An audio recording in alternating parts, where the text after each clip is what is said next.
If you're a board game cafe, your library is pretty much your most important asset. You can have a great location, expert staff, and serve the best darn roasted bean-related beverages in the known universe, but if your library consists of just 3 copies of Trivial Pursuit's Genus 2 edition, a Connect 4 with a broken leg, and 2 partial copies of Mall Madness, you aren't really a board game cafe, now are you?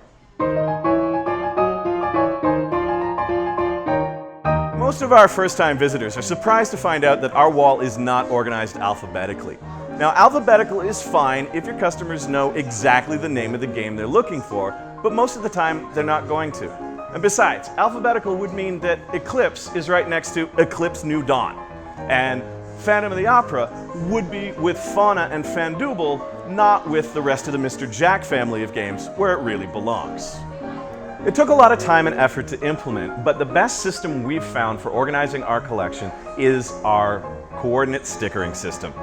Every game in the collection has a sticker with a number and a letter. The number refers to which column the game belongs in, and the letter refers to which row. So if you can play Battleship, you can put away a game at any Snakes and Lattes location.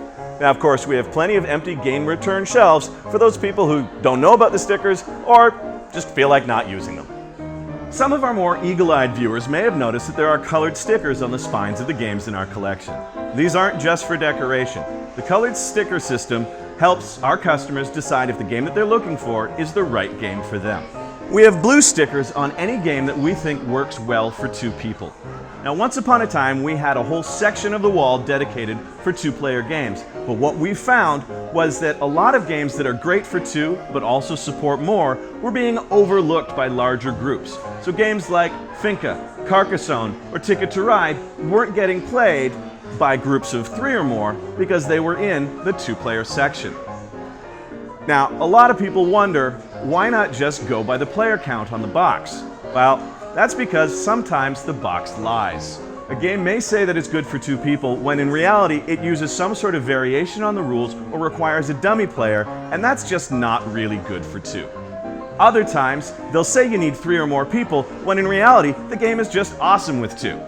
The other color system we have is the traffic light, green, yellow, and red. These colors indicate the relative complexity of the games, as well as the amount of assistance that you can expect from the gurus and other staff in the cafe. The green game is well known by the staff and relatively simple to learn, so anyone can pick it up and pretty much anyone can teach it to you. The yellow games are trickier and most people will need some assistance with it, and if the guru on duty knows the game, they'll be more than happy to lend a hand. Red games, on the other hand, are the most complicated games in the collection, many of them having very long rule books, and it would take an hour or more for an expert in the game to explain to someone how to play. So with these games, we recommend that you download the PDF and do some homework before you come into the cafe. Stickers. They're not just for 2nd grade teachers anymore. They can keep your game catalog organized, and they can make sure that your gurus are spending time getting the right games into the hands of the right customers. As always, stuff and slate with Twitter stuff. Yeah, social media. Woo! Yeah, I think we can cut before I start babbling there.